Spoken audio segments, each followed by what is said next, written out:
Hello students, welcome to MDC Learning. Today I'm going to teach you the subject financial accounting and the topic which we are already discussing is investment accounting.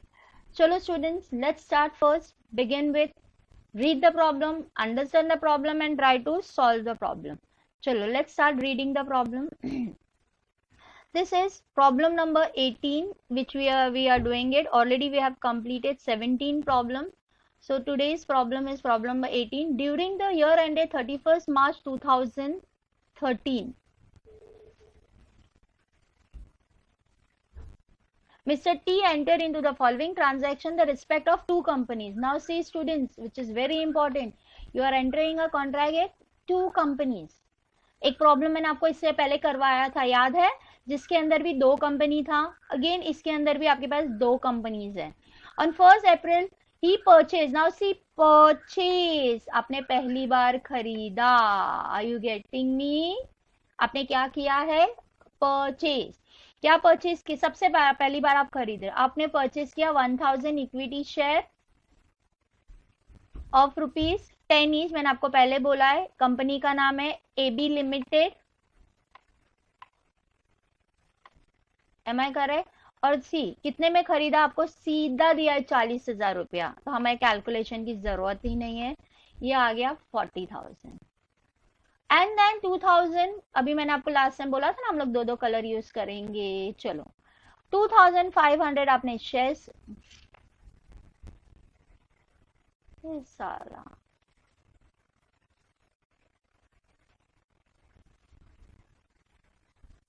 C 2500 shares खरीदा. Again 10 रुपया है. Company का नाम है किडी limited.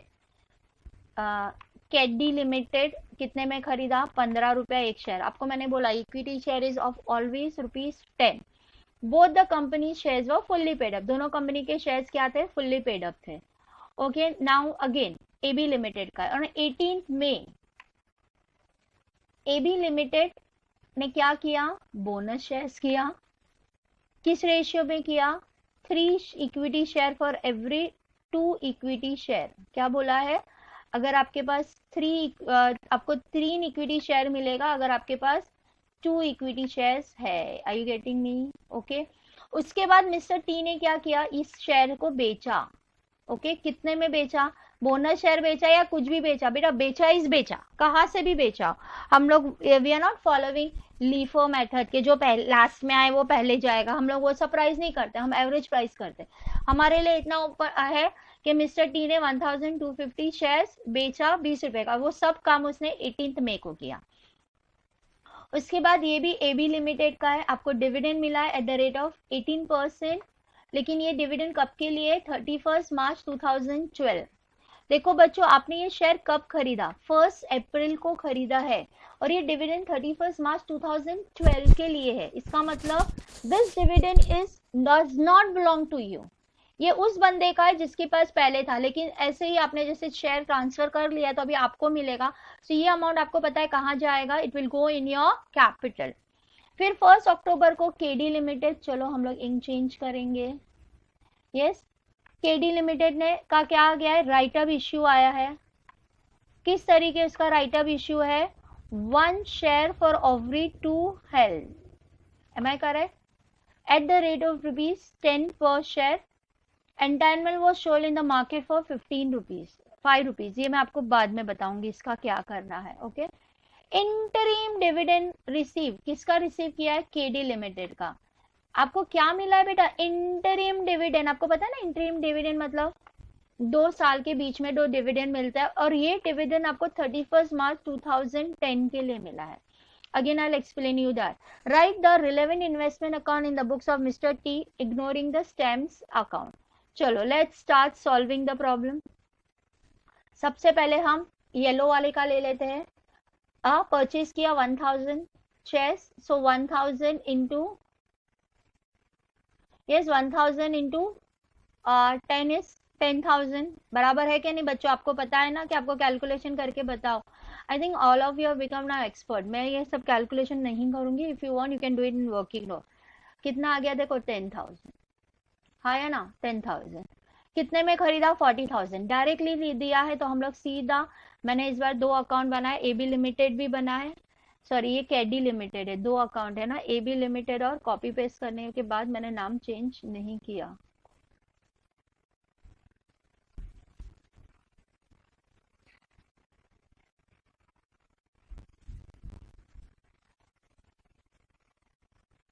दूसरी company का नाम क्या है? Kiddie limited, CEED kiddie limited. Okay, चलो सबसे पहले हम लोग एबी लिमिटेड के करेंगे। क्या करेंगे? 1 अप्रैल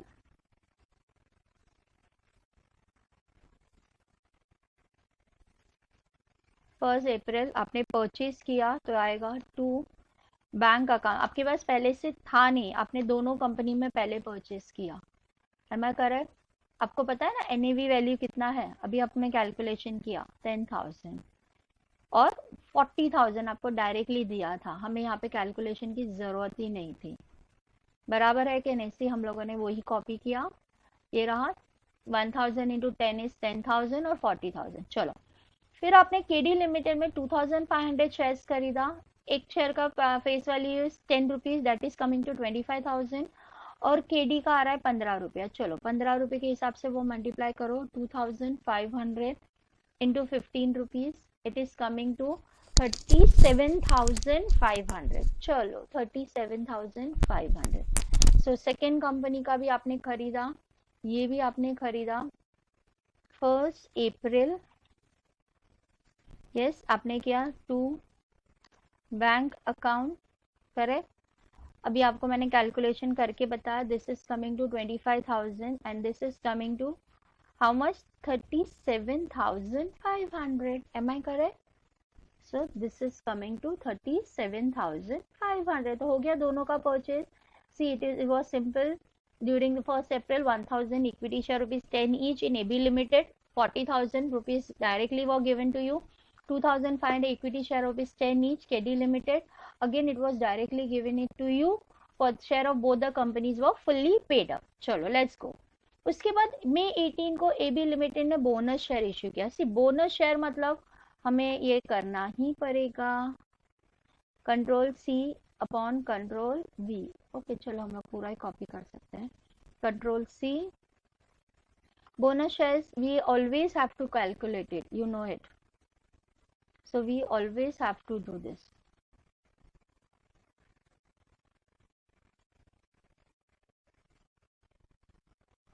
चलो वर्किंग नोट नंबर 1,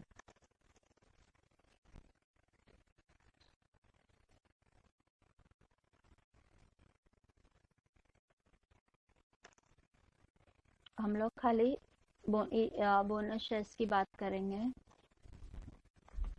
या चलो we'll read it. On 18th May, AB Limited made a bonus share for 3 share for every 2 head. आपको 3 मिलेगा अगर आपके पास 2 है। तो आपको पता है हम लोग बोनस शेयर्स कैसे करते हैं। So calculation of bonus, BONUS।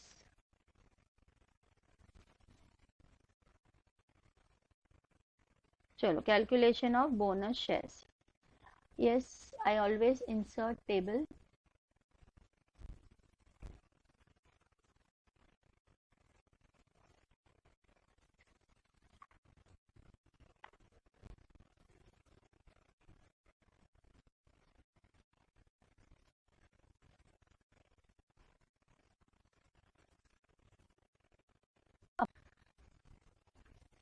Held,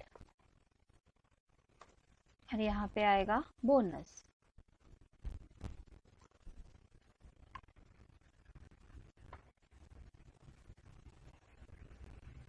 चलो यस, क्या बोला है? Every three share for 2 health. देखो मैंने आपको बोला पहले हेल्थ का लिख लो, 2 आपको कितना मिल रहा है? 3 शेयर्स। आपके पास कितने शेयर्स है एबी लिमिटेड में? चलो देखो आपके पास कितने शेयर्स है एबी लिमिटेड में। 10,000 डिवाइड बाय 10 इज 1,000। ये सिंपल कैलकुलेशन है, I am going to write it बच्चों। सो आपके पास है 1,000 शेयर्स, कितने? Question mark. Am I correct? फिर आप क्या करते हो? You do the cross multiplication, पता है ना हम लोग ये करते हैं।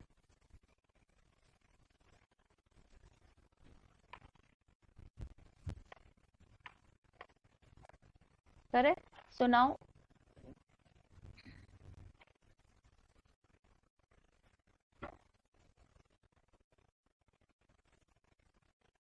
yes, so bonus, number of bonus share received.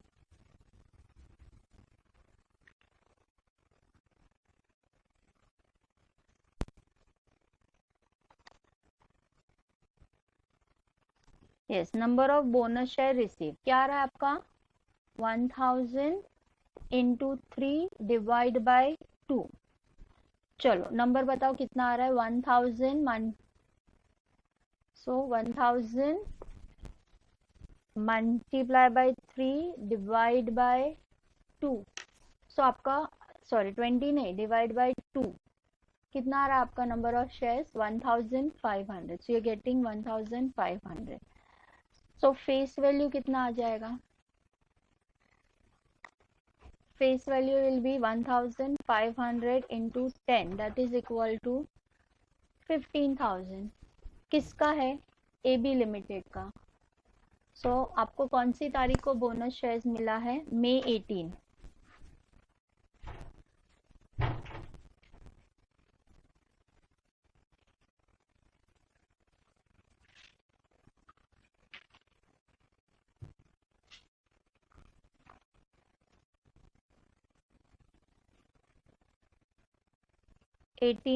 May.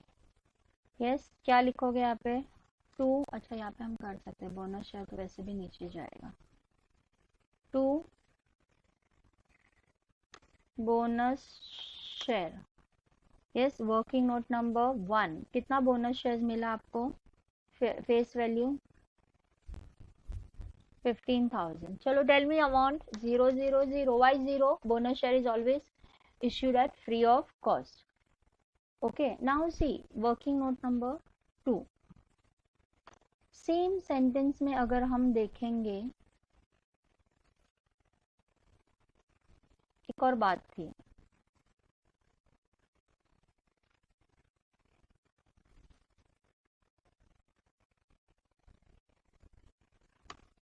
Yes ये हम बोनस शेयर्स निकाल देते हैं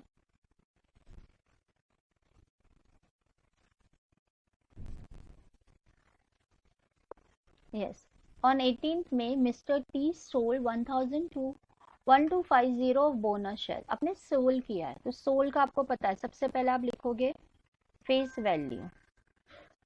यस क्या है face value 1250 into 10 that is coming to how much 12,500. एक जीरो बढ़ता है आपको पता है.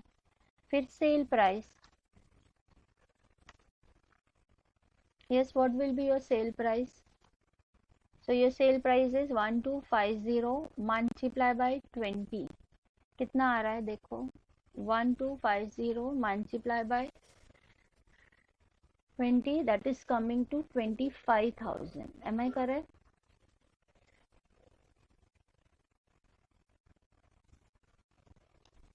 $25,000. Whenever there is a sale आपको पता है एक और नया वर्किंग नोट आता है that is calculation of profit और लॉस. कैलकुलेशन ऑफ प्रॉफिट और लॉस उसके अंदर हम सबसे पहले निकालते हैं कॉस्ट प्राइस. देखो अभी कॉस्ट प्राइस कैसे निकलेगा.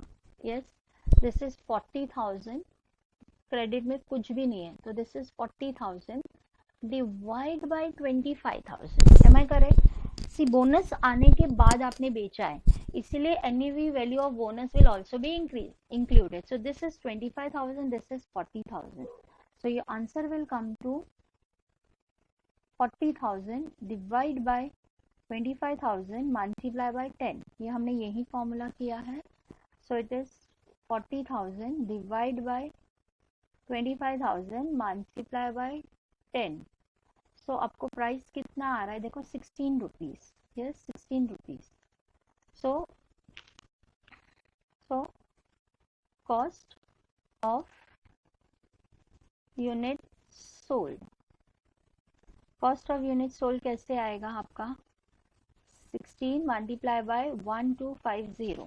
चलो बोलो कितना आ रहा है 16 मल्टीप्लाई बाय 1250, तो आपका कॉस्ट कितना आ रहा है 20. So 16 multiply 1250, it is coming to 20,000. Okay. Now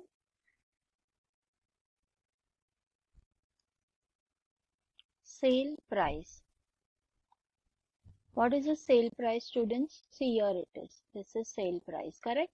So sale price is 25,000. So देखो 25,000 में आपने बेचा है, कॉस्ट वॉज 20,000, को आपको क्या हो रहा है प्रॉफिट.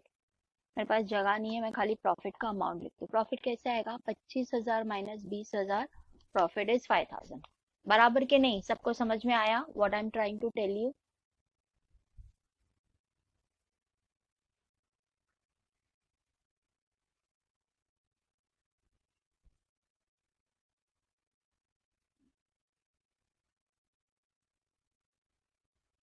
ओके स्टूडेंट्स, तो प्रॉफिट आ गया 5,000. चलो फेस वैल्यू होगा 12,500, सेल प्राइस होगा 25,000 और प्रॉफिट होगा 5,000. चलो कौन सी तारीख को, इट इज अगेन मे 18. 18 मई नहीं जा रहा है.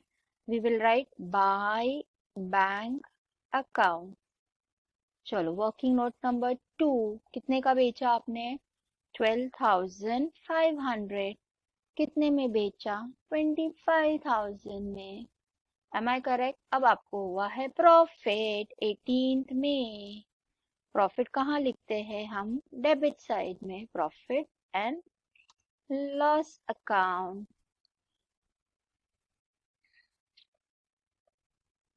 Profit and loss account, working note number, और क्या हो गया, ओके नंबर लॉक हो गया. वर्किंग नोट नंबर 3, कितना हुआ प्रॉफिट 5,000. ओके स्टूडेंट, समझा इतना आप लोगों को. I think this is becoming very simple and very understanding. Okay चलो. ओके नाउ ये हो गया हमारा मई 18 का. उसके बाद 1 जुलाई को आपको डिविडेंड रिसीव हुआ 18%. लेकिन ये डिविडेंड देखो कब का था, 31 मार्च 2012.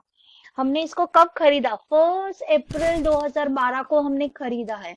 तो ये जो डिविडेंड जो डिक्लेरेशन है वो लास्ट ईयर का है. एम आई करो, लास्ट ईयर तक ये प्रॉपर्टी मेरे पास नहीं थी. मैंने कब खरीदी 1 अप्रैल को. Property see even shares we call it, it's a movable investment, it is a movable property of yours. am I correct? so मेरे पास नहीं थी, तो हम लोग क्या करते हैं, जो डिविडेंड हम रिसीव करते हैं हम उसको कैपिटल में डाल देते हैं कि नहीं. और किसका है वो, एबी लिमिटेड का ही है. तो चलो आई थिंक मैं वर्किंग नोट नहीं करूंगी, आप लोग करोगे. कौन सी तारीख को मिला है 1 जुलाई, correct, by bank. Now see normally dividend कहाँ आता है, dividend always come in income account. आया ना, डिविडेंड कहाँ आता है, इनकम अकाउंट में आता है. लेकिन हम इनकम अकाउंट में ना लिख के हम कैपिटल में लिखेंगे. Why we are writing in the capital, again I am repeating, क्योंकि ये इन्वेस्टमेंट हमारा नहीं था, हमने ये पैसा तब इन्वेस्टमेंट नहीं किया था. जिस ईयर के लिए वो इन्वेस्टमेंट है उसके बाद हमने इन्वेस्टमेंट किया. सो दैट इज, अरे क्या हो गया, 40,000 इंटू 18%. सॉरी पागल हो गए ऐसे लिखा मुझे, फेस वैल्यू पे आता है ना. सो 10,000 इंटू 18%, दैट कम्स टू 1,800. सो आपका जो डिविडेंड है वो कैपिटल में आएगा, इनकम में नहीं आएगा, because this income is not belonging to, it is belonging to the other person जिसने आपको बेचा था. But as it equity share में एवरीथिंग इज गम, तो गम में हम लोग वैसे भी माइनस करते थे, यहाँ पे हमने अभी माइनस किया. ओके चलो ये हो गया. अब हम जाते हैं अक्टूबर 1. अक्टूबर 1 को क्या बोला है, KD limited made a right of issue. चलो राइट ऑफ इश्यू का हम कर लेते हैं copy, control C upon control V, control C. अभी केडी लिमिटेड है तो हम लोग ने कलर चेंज किया है, सो हमारे लिए बहुत इजी हो जाता है. Now new page, working note number 4.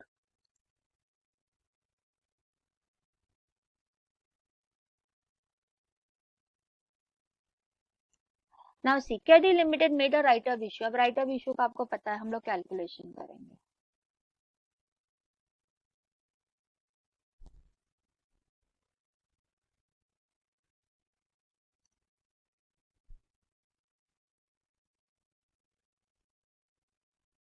Copy कर ले क्या टेबल, बहुत आसान रहता है।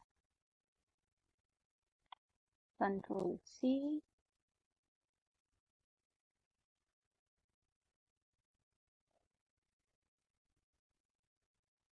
Control we.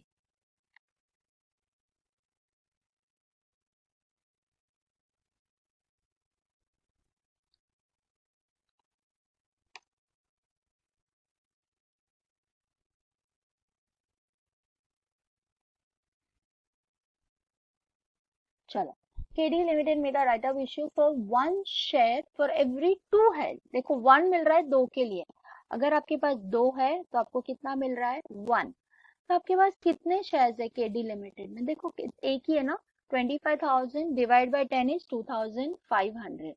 सो आपके पास कितना शेयर है, आपके पास है 2,500 शेयर्स। कितने शेयर्स है आपके पास, 2,500। M I correct? सो आपको कितना राइट ऑफ इश्यू मिल रहा है, number of share S number of share of right issue. Right issue आपको कितना मिल रहा है,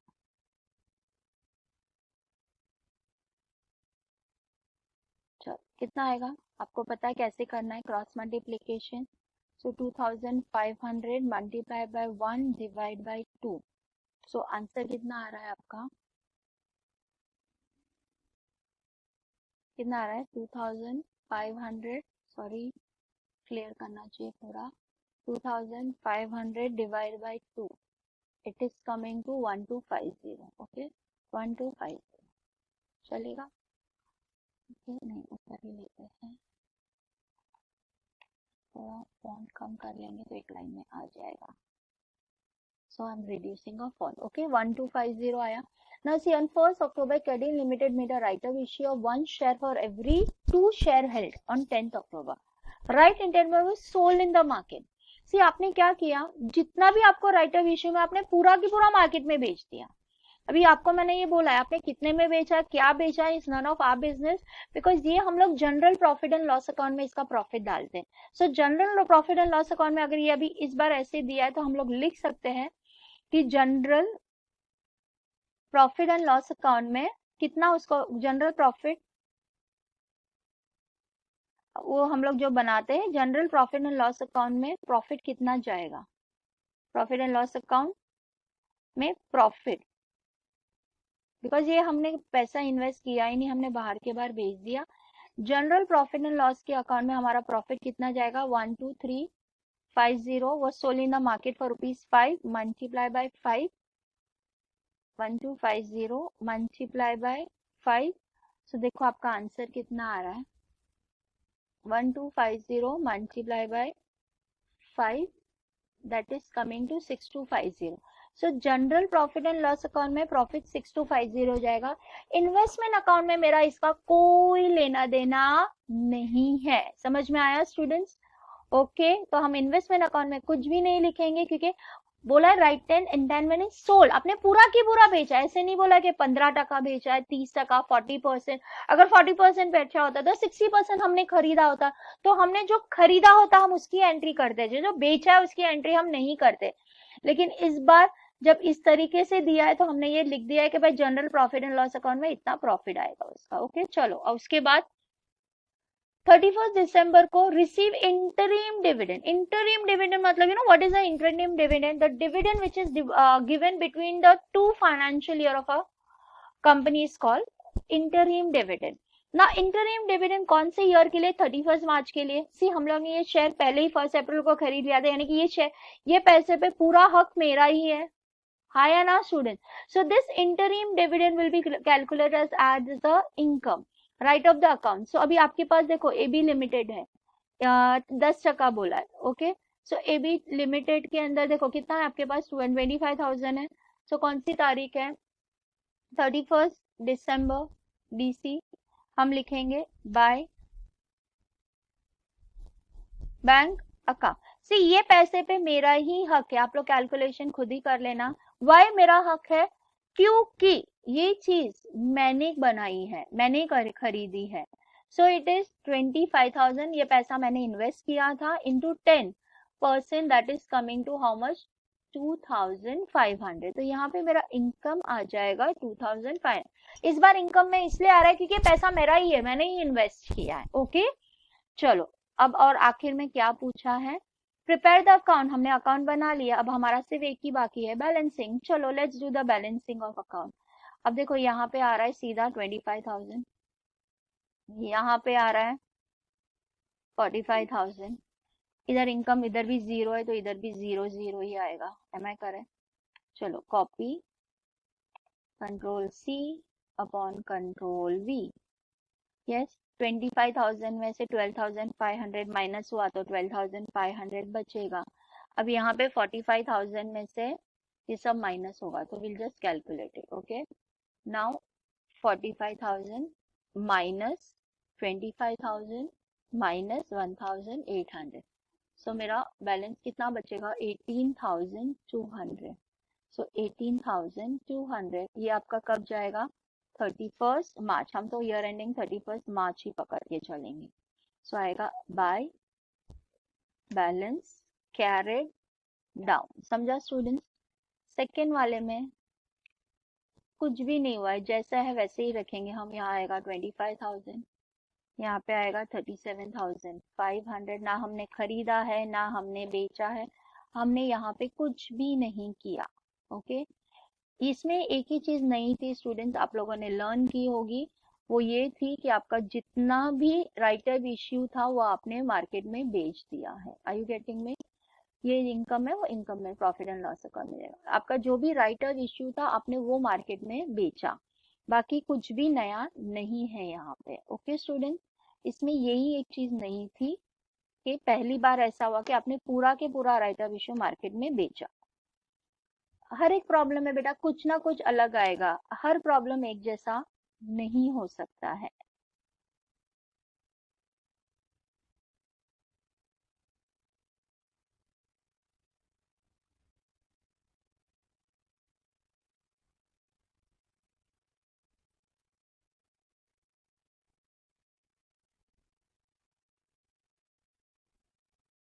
ओके चलो यहाँ पे आएगा to profit and loss account.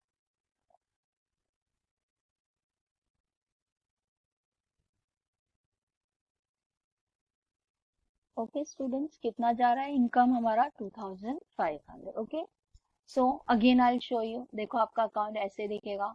I know मैं कंप्यूटर पे कर रही हूँ तो बहुत नीटली है, बट बिलीव मी मैं अगर बोर्ड पे भी करती होती तो इतना ही नीटली होता।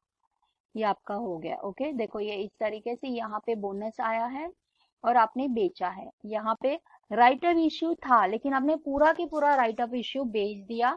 इसलिए अगर हम देखेंगे सो देखो राइट ऑफ इश्यू का हमने यहाँ पे कैलकुलेशन पूरा किया। सी बच्चों यहाँ पे वर्किंग नोट बहुत इंपॉर्टेंट प्ले करती है, इसलिए हमने कैलकुलेशन पूरा किया एंड देन छोड़ दिया। बिकॉज अगर इसका 2 मार्क है तो आप बोलोगे मिस मैंने तो खरीदा ही नहीं है तो मैं इसका वर्किंग नोट क्यों बनाऊं? मत बनाओ, फिर you lose your marks in the examination. That is your problem.